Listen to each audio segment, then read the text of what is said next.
This is my 2016 Vauxhall Zafira Tourer 1.4 Turbo, and it has another leak. As regular subscribers to my channel will know, this thing leaks like a sieve. But luckily, all the leaks that happen on this car are fairly cheap to repair. This time it's the coolant housing, or the outer coolant housing, the kind of big plastic block on the side of the engine.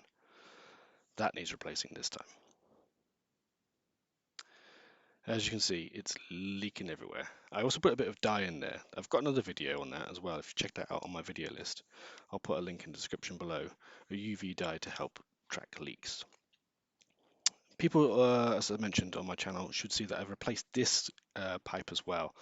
That pipe, sometimes if it's leaking at the top, can be replaced on its own. Again, please check out the video for that one on its own. So this is the part I'm using to replace it. It's a genuine Vauxhall part. I got it off eBay. It was about £26.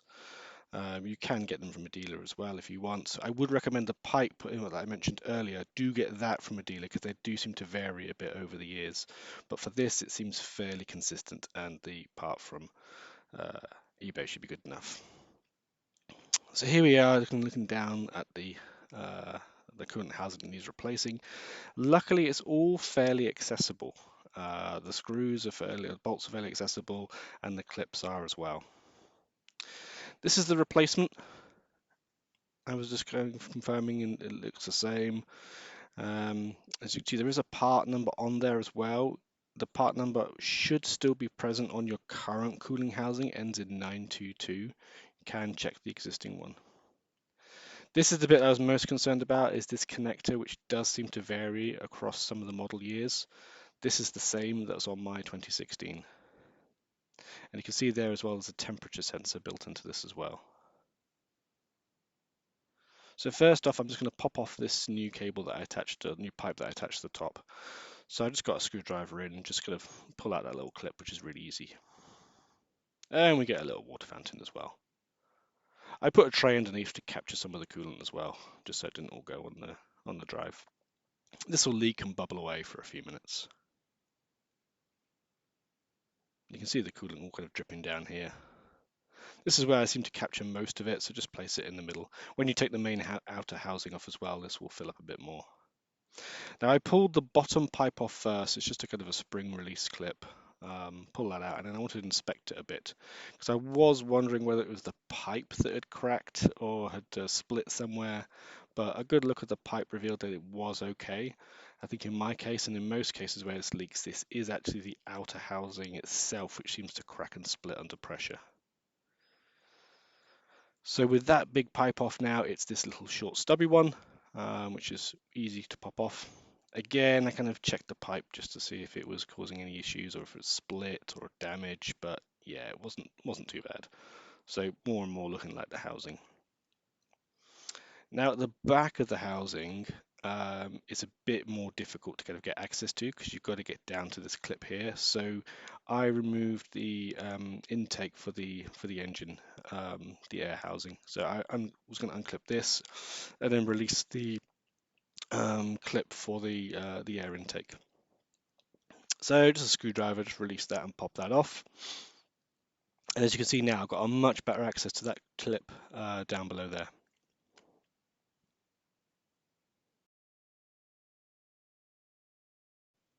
Now with that bottom pipe off, you can see there's a little coolant sensor at the bottom. This is just a nice little clip. It's really easy, just push it down and pull it up and the sensor comes off, as you can see there. So that sensor clips off, the big pipe at the back's off, all of the pipe work's off. So yeah, it now should be pretty much good enough to take it off. I use just a short little stubby one here, and my E11 just on my standard ratchet. And that was good enough for me to kind of get access and remove those bolts. It's kind of hard to film two-handed, or trying to undo it with one and then film. So just as there's three there, you can see them. It's not too difficult. Just pop them straight them out. They're not kind of done up tight at all. They quite easily pop off. And yeah, here's the old one after I've removed it. The rubber gasket did get stuck to kind of the block of the engine, so I had to pull that off as well. I think that also didn't perhaps help with some of the leaks I was experiencing. But yeah, the two looked pretty much identical. One thing I didn't know when I was taking it apart is this kind of clip to hold a sensor on the top. You can see that at the top right of the part. I'll just touch on that in a minute.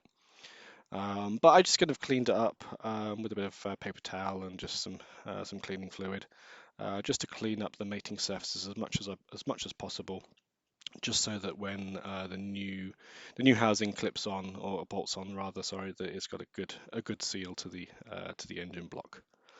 So here it's kind of all cleaned up, scrubbed up, and then ready to go. And you can see the location of the bolts there. Now this clip here, it was a bit funny. Hadn't really removed one of these before, but I can see now that it just kind of slides up. I actually forgot about it, and when I was taking out the housing, it just kind of popped off. Luckily, it didn't break in my case. As you can see here, there's a little kind of slider clip that just slides up and down. It slides on the other side of that. So when you're removing this could stay attached to the housing. You can then just kind of swap it over from one housing to the new one.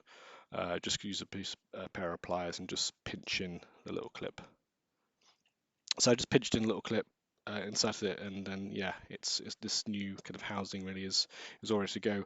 Now for once, Vauxhall actually made things easy. So these kind of screws here don't fall out, so you don't have to kind of be in the dark and kind of thread them in. They drop down somewhere in the engine bay, and like, oh my god, where are they gone?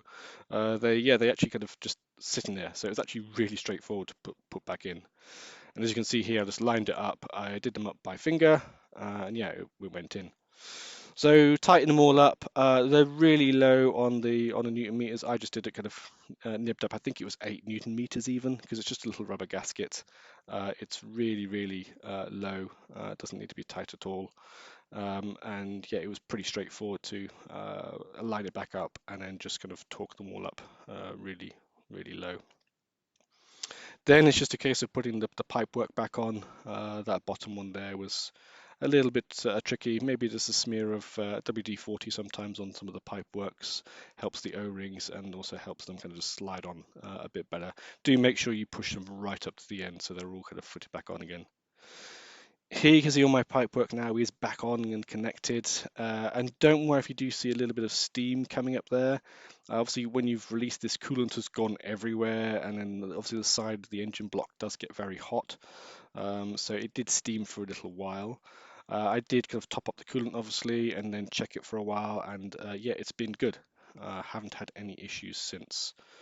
So yeah, not too bad a job, fairly straightforward. Do check out my other videos. Like I say, I've got another one for the coolant, that pipe that needs to be changed on the top.